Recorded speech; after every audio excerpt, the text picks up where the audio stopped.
Larry Kudlow Show on the Red Apple Podcast Network. So now we should think about a couple things. Number one, can we get one big beautiful bill that has even more economic power? We talked about it with Senate Majority Leader John Thune on the TV show this week, and Ted Cruz. And the second point is about the midterms. It's all about the midterms, I guess.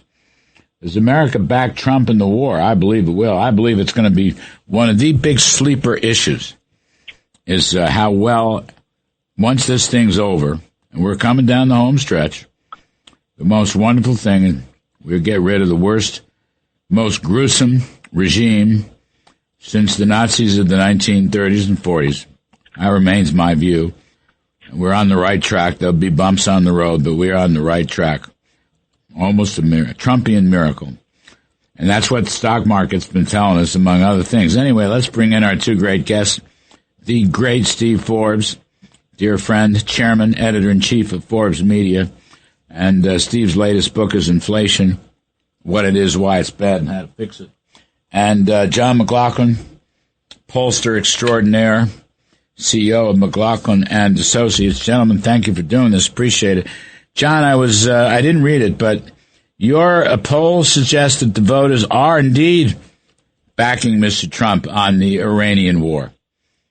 Yes, and it's actually gotten stronger over the last month, because we just came out of the field this week on Thursday, and 1,000 likely voters, do they support the military action to stop Iran from getting nuclear weapons? 52-40 they do. Do they think that the actions he's done were warranted and justified to protect American lives? 59-32, all voters do.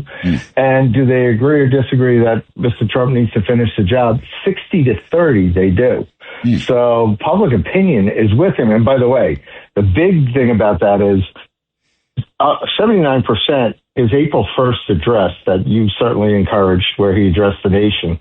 79% of all voters either saw news reports about it or actually watched it. 32% actually watched it. The ones who watched it, 67% to 29% support him, because their number one reason, 6 out of 10 say the reason he's doing this is to stop Iran from getting nuclear weapons. So the American public is thinking ahead and saying, we can't let this terrorist state have nuclear weapons because they'll use them against us. And they said 61-20 that if Iran got nuclear weapons, they would use it against the United States allies and our military bases. This was the Steve Forbes speech. For weeks, Steve Forbes hammered, give a speech, give a speech. So you're saying he gave the speech, and those who saw the speech really liked it. Yes, and they understood the reason for it, because the mainstream media, if they get it from the legacy anti-Trump deranged media, they think this is about either taking the oil or regime change. And that's not what it's about. It's about stopping them from getting nuclear weapons that they'll use against Americans. And Steve would know it, because we were talking earlier, and he ran Radio Liberty for Ronald Reagan. Yep. He got out the truth to Iranian people when Reagan was president. So Steve knows. Well, I think, I still believe, Steve, that the Democrats have made an enormous mistake in almost unilaterally opposing this war.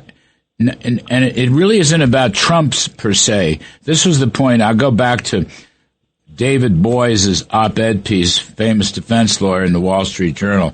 He doesn't like Donald Trump either, but he favors destroying Iran and understood clearly that Iran was a nuclear threat and a terrorist threat to the United States and everybody else in the world. So what David Boies said is Democrats should be supporting the military action, but they are opposing everything because of their Trump derangement. And I think it's going to really backfire in November. It's going to be an issue, and the thing to keep in mind, and you hit the nail on the head right there, is that it's one thing to say that we should have done more of this or less of that, but quite another to because they hate Trump, oppose measures to secure the security of the United States. The first obligation of a president or any head of a country is national security, and that's what we have here. And now that we find that the Iranian regime is in apparent disarray, the IRGC is apparently calling the shots at the moment. I think we have to prepare ourselves as part of this campaign for the possibility that we may have to resume hostilities. The Israelis and we have 10 days of targets left. We know what we need to do. And if the public, I think, if the president does another address as he did before, when people listen to it, as John pointed out, they're persuaded this is about our future security. I think they'll back him up. But it will also tell the Iranian regime is we have to get rid of the IRGC and their local militias. And as you've pointed out in the past, the army there is made up of conscripts. This is the army, and you have a lot of officers there who are not part of this fanatical regime. And we've got to create conditions where they can actually make a move and have a regime change. I know that's a bad word, regime change, but where you can actually sit down and have a negotiation and know you're going to get somewhere. Well, I keep waiting for the regular army to emerge. It hasn't yet, or perhaps it hasn't. We don't know about it. You know, both General Jack Keane and former National Security Advisor Robert O'Brien on the show today, both of them talked about the confusion about who, quote unquote, who's running the place. And you're getting mixed signals. And so it's very difficult to sort through. I agree with you. If combat is necessary, it will be taken. But one thing that President Trump is insisting on is the blockade will remain in place for a long time.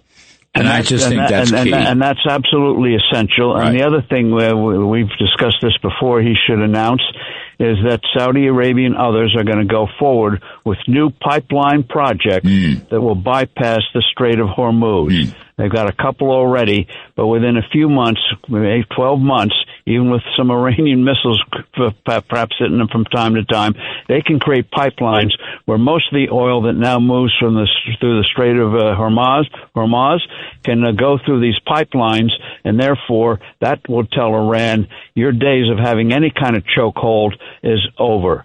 Those days are numbered. You know, Steve, get those pipelines going. Another thing that came up today in these discussions is from Scott Besson is on the warpath for bank accounts, not only freezing them, but maybe just absconding with them. You've got all these relationships, right? Banks in Qatar and UAE, and Iran's been doing business there, but I think he's trying to sweep through all of that. You know, anybody that doesn't play ball you're off the SWIFT system. You're off the New York Fed wire. You're out there. And that's and powerful weapon. Since Iran has been bombing these places, pouring missiles on them, they're going to be open to moving against those assets. And that'll be another thing. The bad guys will know if they don't get out now, they're going to lose everything. But you know, John McLaughlin, why that? I mean, your numbers are just, they're wonderfully different. But they are different than the run-of-the-mill YouGov and Siena and New York Times. And, you see this routinely.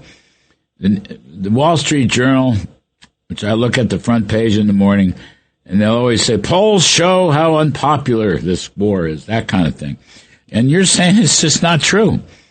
The American media that's on the left, that's anti-Trump, they really have become the Iranian state media in the U.S. And our polls that we posted, it's on our website, McLaughlinOnline.com, and it was in our Newsmax blog, and so it's out there. We fully disclose this.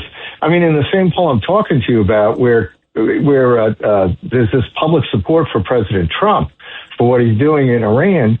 At the same time, the Republicans are losing the generic vote to the Democrats by 4 points, and that's more related to the economy.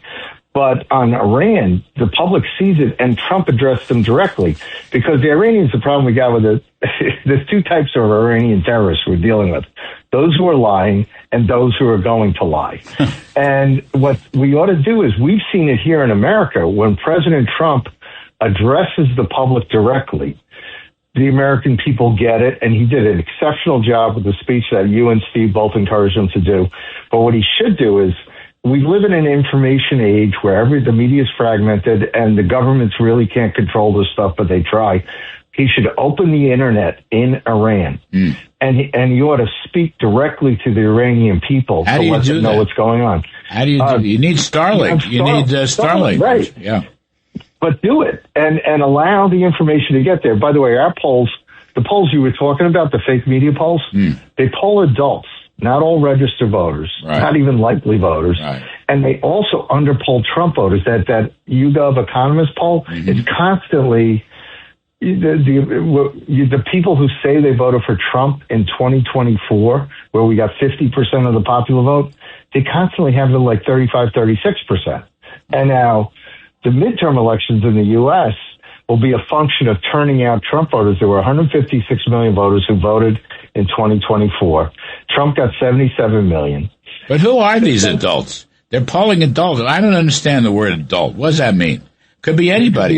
You don't have to be a citizen. You're not right. Exactly. Who are these adults? It's a random. And I know a lot of adults that aren't even adults. So I'm just saying I don't understand this. I never. By the way, I got to give Forbes credit. Look, Forbes mouthed me into the speech. I was not really. I said let him just make his quip. Steve said no. And Steve was right. He gave the speech, and the speech probably worked. Look, it's a miracle going on here. This thing, I come back to this, even without polls. I'm telling you, when you look at this thing, whenever it's over, we're winning, and we're going to win. Trump is the greatest, strongest leader we've seen, and probably since World War II. All right? And we loved Reagan. I love Reagan. But what he's done here is remarkable. And he's done it with Israel, so it's kind of FDR and Churchill. What? These are Nazis. These are the most gruesome people. These threaten nobody in America likes no one in America likes Iran except the adults from the Siena poll. They're the only ones that like Iran. Everyone else in America hates Iran. What they're worried about was we might have to have 300,000 troops with huge casualties, and the oil price would go to 300. That's what once they see that we've done this in a bit more efficient way, including the blockade to squeeze them financially and bleed them, starve the regime, they're going to say, bravo. This is the biggest mistake the Democratic Party has made in I don't know how long. It's extraordinary. Go ahead, fire away, knock that. Tell me why I'm wrong. I don't think you're wrong, but it's up to the Republicans to play offense. I mean, President Trump, to his credit, he gave a wonderful State of the Union where he stuck to the script and he drew a contrast in a positive speech. He drew a contrast with the Democrats on deporting criminal illegals, on being a stronger America, on economic growth, on taxes. And then, we go to war with Iran, so the whole national agenda changes, but then he gives a direct address to the American people, and we get these stronger numbers. And his job approval went up too in my poll. Oh. And we got to grind up where we have to keep doing this. And right now he's been running the government, doing a fantastic job. Whether it's economic growth with the tax cuts, but they're not getting the message out. All right, let me take a break. Because it's a fabulous conversation, but we're running out of time. The great Steve Forbes and ace pollster John McLaughlin. We're going to come right back. You guys just take a quick break. I'm Kudlow. We'll be back. And we've got the great Steve Forbes, chairman and editor-in-chief Forbes Media, ace pollster John McLaughlin, who talks to adults. No, he talks to likely adult voters. Much better. So, Steve Forbes, I had a long talk on the air with John Thune, Senate Majority Leader John Thune. And we talked about a big wide-bodied bill with, maybe indexing capital gains and waste, fraud, and abuse and voting rights, things we've been talking about, economic growth type bill. But there is a difference. And now here's the debate as I see it. And then we had Ted Cruz on. Cruz is very much in our camp. Cruz has one bill. You'll never get two through the House. No skinny bill for DHS, even though we want to put the DHS money in the one big beautiful bill. But it's like the argument last year. One bill. Thune wants two bills. I think Speaker Johnson does too, but I have not spoken to him, Steve. So everybody's probably Ted Cruz's and Tommy Tuberville too. They had the clearest vision of what we want to do. But I think it's going to be a big push. So far, the president hasn't particularly weighed in. I think he would take the DHS money, for ICE and the Customs Bureau and so forth. But he hasn't focused on it yet. So that's the state of play. I did the best I could with Thune. We went back and forth. And he was open to a large bill, but he thinks we can get two bills. I don't. No, trying to get one bill through, we should have learned from last year how difficult that was, right. What a miracle that was on the big, beautiful bill. Why try to undo that experience and have two failures instead of getting one bill through? And you're right, there should be tax cuts in that bill, especially income tax rate cuts, so people in the fall see their paychecks go up even if they don't get a pay raise. Index capital gains, reduce capital gains. And one of the things Treasury should do, Secretary Besson, there goes back to the 1990s, is there a body of law that says they can be indexed by a ruling from the federal government. You don't have to get it through Congress. Never do it. And they never have the backbone to do it. Yeah. So put it in the bill and do it. Yeah, that's the way thing, to go. And the other thing they should push through immediately, and looks like the Federal Reserve has stumbled on this when they resisted those subpoenas, thinking they're a fourth branch of government, is get out and wash in, because the Federal Reserve is going to make some big mistakes in coming months unless they get reform and understand that a vibrant economy is not bad. So, Steve Forbes, here's something, and maybe McLaughlin polls on this. When Ronald Reagan left Washington, there were two tax brackets, 28 and 15, marginal rates. That's it, two brackets. Today, there are 7 brackets. Right. And the top bracket is 37%. We never really, we fiddled with it in the first term, the first bill. We had a little widening, some indexation. But 7 brackets, Steve, at 37 at the top. We can do better than that. You know what I mean? I mean, that's a long stone's throw from the Forbes flat tax. I'm just saying, nobody talks about that. But that is, that's out there. We can do better. Yes, and even if we don't get a flat tax this round, you could take 2 brackets that hit the middle class, the 22 and 24% brackets, and reduce both of those to 15%. That finally buries once and for all the concern about losing the deduction. When I was at the NEC, I tried. We got to do it again, because the more people see that we're relieving their burdens. And by the way, if you ask most voters what have Republicans done for you this year, saying, well, we avoided a disaster last year with a big, beautiful bill and put in some good stuff, that makes no registration today. We got to come up with some brand new great stuff and say, if we win those elections, by golly, you're going to have real good times ahead, and we're already starting by reducing your tax burden. I mean, I do think, John McLaughlin, going back to your polls, look, you just had basically $100 billion tax cut. About 55 million people cashed in on it. And now they're mostly deductions. They're not the kind of marginal rate reduction that supply-siders like Steve and I wanted. But nonetheless, it's a lot of money, and tips and overtime and seniors and cars, and, it's all there. Trump's going to be out selling it. He was in Vegas and Arizona, and I think he'll be out selling it. But, of course, he's got a war to run. But, that's a good thing, right? People are getting in other words, instead of losing money this tax year, a whole lot of people made money, John. That's got to be worth something. Yes, but after 4 years of Biden inflation, it's a challenge, because what we need to win the midterms is economic growth. Yes. I mean, this national poll that we just had, the top issue is economics, 45%. And when you ask people if the economy is getting better or worse, 2 to 1, they think it's going to get worse. Yeah, I know. Why is that?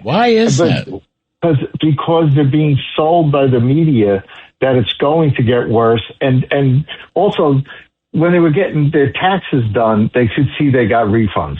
But they don't have, like when Ronald Reagan passed his tax cuts, you had paychecks and people would see a net pay increase. Now it's on their credit cards, And young voters are paying double digits on credit cards. The average is like 16% on a balance of $6,000 every month for the average voter that we're finding in surveys.